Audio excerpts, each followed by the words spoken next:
So, one of the important subject matters that you should become an expert in is the administrative remedy program while you're in prison. Because discipline is a very big part of the prison system. I think things are getting better now than they were certainly while I was serving my time in prison. We have a new director and a deputy director that is really talking about leadership and improving outcomes of the entire prison system. But those aren't the people that are going to be with you every single day. It's going to be a group of people that have been trained for many decades on how prisons used to run or have run historically. And although many of them are very helpful and very good, like people who helped me along the journey, some of them are there to not make your life so easy. And you have to understand that they have the power to issue these things that are called disciplinary infractions. In fact, when you go into the prison system, they're going to give you what's called a handbook, an inmate handbook. And I don't like to use the word inmate. I use the word people.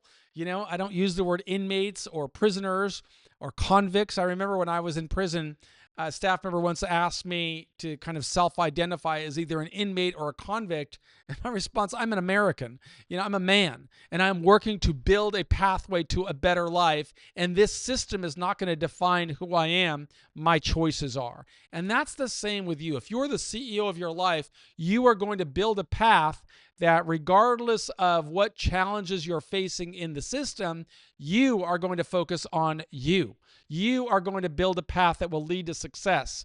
And you don't need a prison consultant to help you do that. You just need to invest the time and the energy to learn about the system and then carve out a plan that you can follow through the journey. And to the extent that you follow it, you're going to navigate your way to a better outcome. Don't pay money to anybody who proclaims to be an expert and promises they can do this or that for you. You have to learn how to do these things on your own, and that's why we offer everything for free at prisonprofessors.org.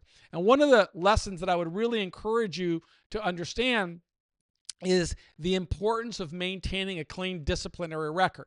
You can control what you do, but you can't control what other people do. And sometimes other people will behave in such a way that exposes you to a disciplinary infraction, even though you didn't do anything wrong. But that disciplinary infraction can have a really serious impact on your access to halfway house, home confinement, early release programs, and all kinds of other things. I can give you all kinds of examples how people made decisions that put them in the crosshairs of a disciplinary infraction, and that disciplinary infraction had devastating outcomes, including transfers to higher security prisons and in some cases death. So I wrote about those in Earning Freedom. I don't think it's appropriate for me to share all of that in a 10-minute video, but rather I want you to listen and learn that prison is not a game. It is a place that nobody wants to be in, and you have to figure out, you've got to expect obstacles and figure out, how am I going to succeed anyway?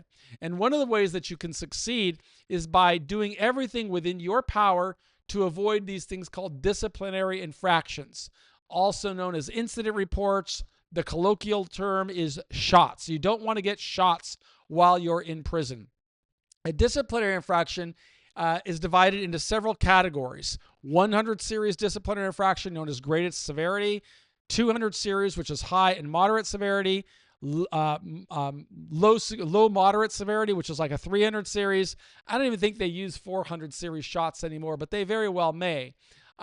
Those disciplinary infractions will either, when they issue those infractions, the staff have to follow a very strict protocol. And that protocol is outlined in the Code of Federal Regulations. If you use the chatbot on prisonprofessors.org, I offer a lot more detail that will give you like a thread that you could follow to make sure that you understand. I'm going to try and give you the basics here. If a staff member accuses you of violating a prison rule, they have ordinarily 24 hours to issue what's called a disciplinary infraction. When they issue a disciplinary infraction, you're going to get a phone call or a page. If you're not taken to special housing unit right away, you're going to get a page to go to the lieutenant's office. The lieutenant's office is going to start by asking you a question. Do you know why you're here? Just be respectful. Don't be like I used to be and say, of course I know why you're here. I sold cocaine, and ever since then I'm going through all this nonsense. Just be respectful of the process and listen to the infraction. He's going to read you your rights, which is going to be very frightening. You have the right to remain silent. Anything you say can and will be used against you. Believe that. Okay? They will use anything you offer against you. But also recognize that there is a process for you to provide exonerating evidence. And this is that time. If you don't adhere to the process, you may be precluded from ever presenting that evidence. So they will ask you, do you have anything to say after they read the disciplinary infraction? And they're going to write it out. My recommendation to you is, if you know you're getting a disciplinary infraction, make sure that you make your response in writing. If the lieutenant asks you if you have anything to say, tell him you'd like to reserve the right to provide your response in writing. And the reason that you want to do that is for later, in the event that you're found guilty. You want to be able to use administrative remedy to your advantage, and administrative remedy is going to require that you follow the process. And that process should be in writing, where you have an evidence what you said. And I'll give you an example at the end of this video how that really helped me. And then after the lieutenant processes the disciplinary infraction, you may go to special housing unit. You may go back to the general population until there is the kind of like the kangaroo court, which is called the Unit Disciplinary Committee, who will assess your guilt or innocence, looking at the evidence. And then if it's over the Unit Disciplinary Committee is typically your case manager and a counselor, or just 2 or 3 staff members of any kind. And then if they find that the disciplinary infraction is over their pay grade, it will go to what's called the disciplinary hearing officer.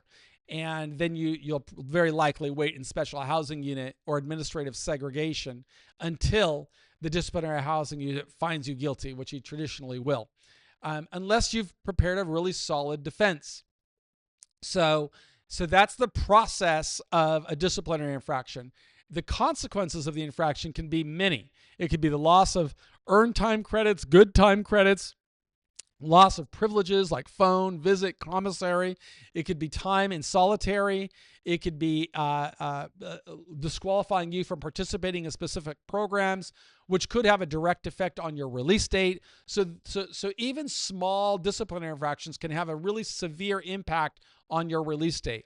But I want you to know you've got the ability to make really good adjustment decisions that will minimize. You can't eliminate your prospects of getting a disciplinary infraction, but I went through 9,500 days in prison and never lost a single day of good time. I was successful in avoiding disciplinary infractions because I really understood the process. I didn't wait for somebody who masquerades as a prison consultant to tell me what that is. I learned it myself, just like you can. And I would highly recommend you at least become literate or familiar with them before you go to prison.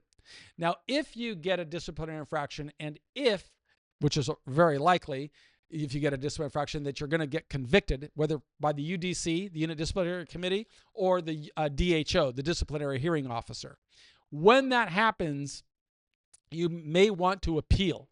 And there are very specific processes to appeal a disciplinary infraction or to seek administrative remedy on anything. Again, use prisonprofessors.org, artificial intelligence, to learn more about administrative remedies.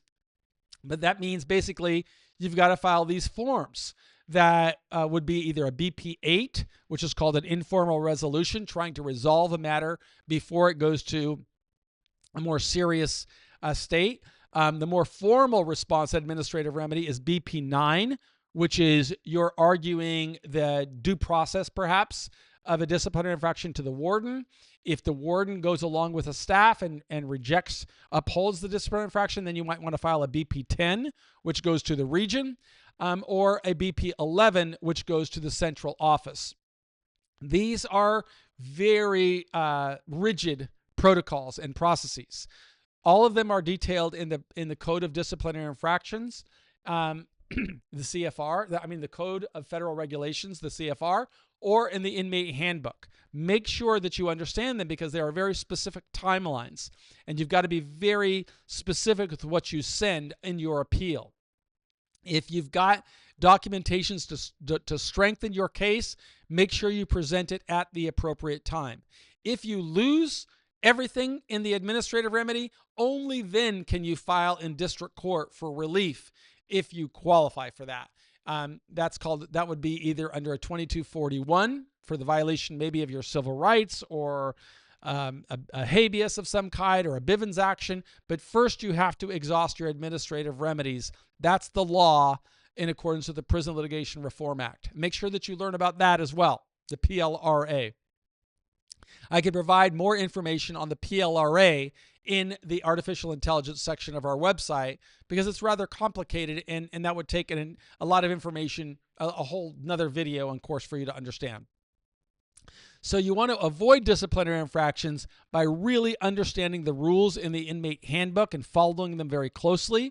You want to stay away from people who are not committed to a pursuit of excellence and success, because there's that old saying that says when you hang around with dogs, you get fleas.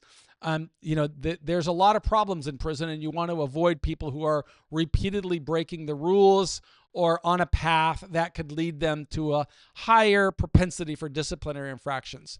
My strategic tips is you follow the guidance that we've offered you on Prison Professors, and you focus on the mitigation strategy that will lead you home at the soonest possible time. I would really encourage you, spend this time learning about everything on how the Bureau of Prisons operates. You could get all that information for free at prisonprofessors.org. If you want to speak with somebody or get a guide, I'm sorry that I'm not the guy, but I have a great recommendation, only one, and that's Justin Paperny, who offers free webinars to members of our community where you can ask questions on these interactive webinars every week. It's whitecollaradvice.com/nonprofit for those free webinars. I wish you the best. I believe in you, and I know that you could be the CEO of your life, but you're going to need a plan, and you're going to need to execute that plan. Be cool.